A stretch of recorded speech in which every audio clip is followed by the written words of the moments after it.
Apa yang paling kamu ingat dari masa kecil kamu?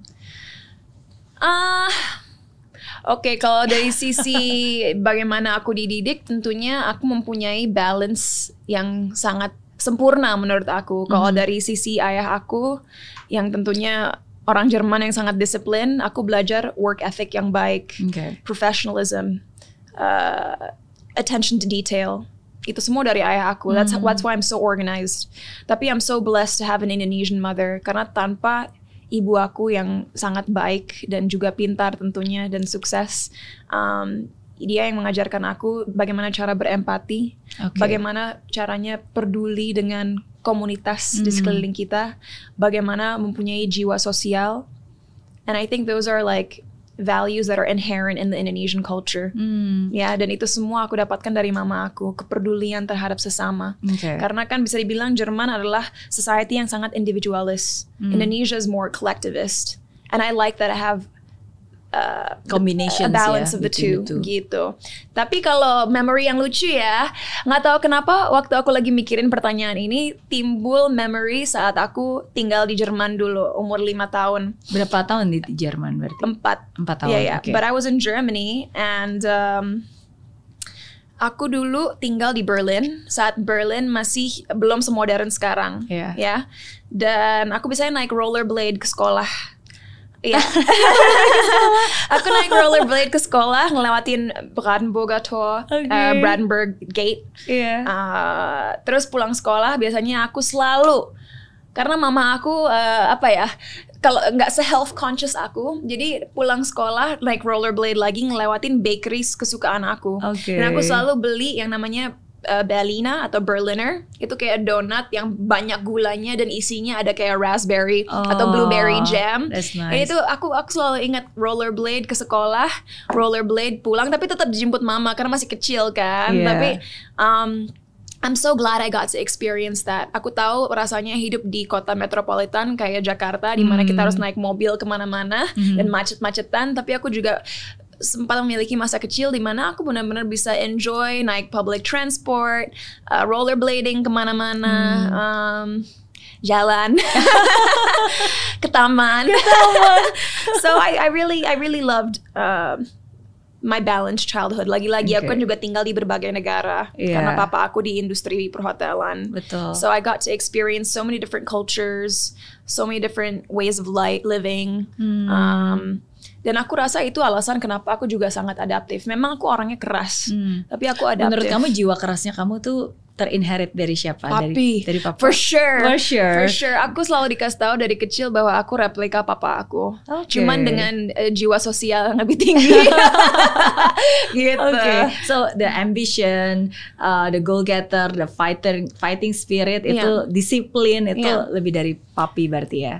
Dari papi, tapi empati dan juga kemampuan untuk bekerja sama dengan orang-orang yang berbeda dan juga mau mengerti perspektif berpikir orang lain, itu semua dari mami. Terus keinginan untuk menjadi seorang entertainer kan katanya dari kecil sebenarnya udah cita-citanya pengen jadi. Berarti bukan. That was an accident. Ya sangat. Memang dari kecil aku lucu banget. Aku suka buka halaman pintu belakang kalau ada tamu datang ke rumah, aku nyanyi tapi teriak-teriak saking ingin didengar gitu.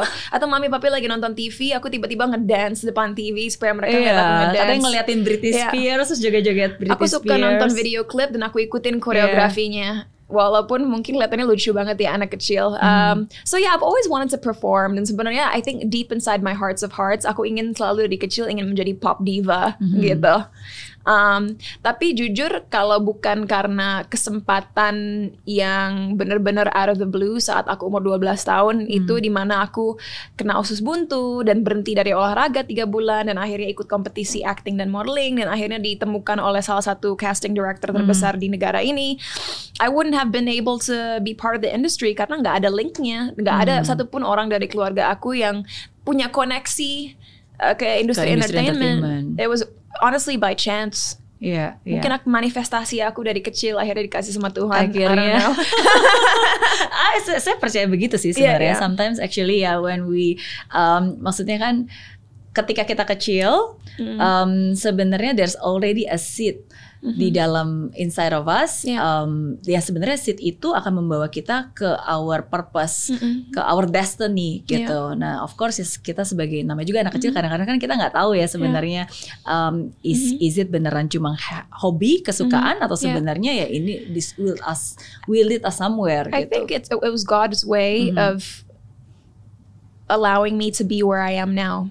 Karena mama aku kan lawyer. Jadi pinter ngomong. Papa aku ya itu di industri perhotelan, jadi kan hospitality, jadi juga harus berasosiasi dengan banyak orang. Jadi mungkin dari kecil gen untuk speak up dan nggak takut untuk bersuara udah dapat dari dua-duanya. Tapi kan pada kenyataannya, which is a sad truth, sering sekali orang-orang yang didengar oleh masyarakat adalah orang-orang yang sudah memiliki nama, and that makes me sad. I wish that wasn't the case, but that's the world we live in.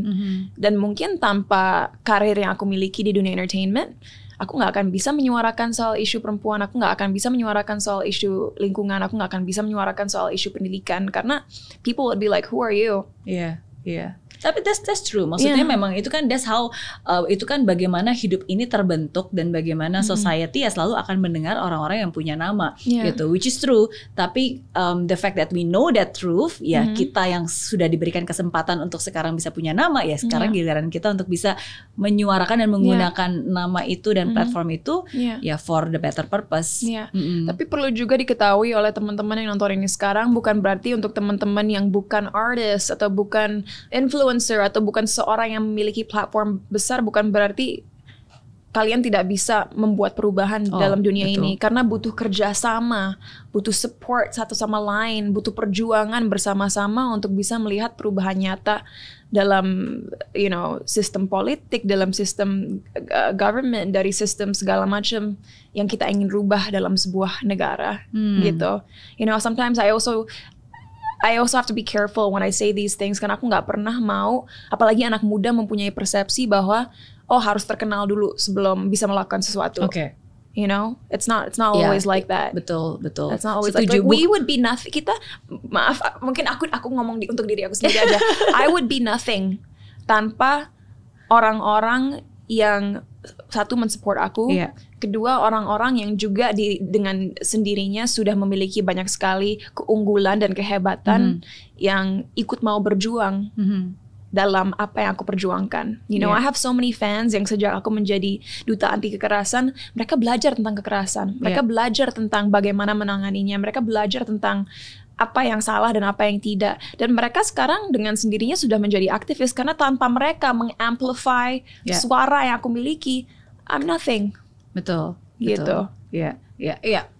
Totally agree. Ya, jadi semoga apa yang kita bicarakan di sini bisa dicerna dan dimaknai dengan benar ya. Bukan berarti hanya orang yang terkenal atau punya followers banyak yang punya suara. Tapi kalau kamu punya privilege untuk bisa melakukan hal itu, gunakanlah untuk hal-hal yang baik. At the same time, kalau misalnya kamu belum punya kesempatan itu, sebenarnya now everyone can actually openly share their voice kan. Maksudnya apa yang kamu share aja di social media itu kan that's already you already influence people who read it gitu.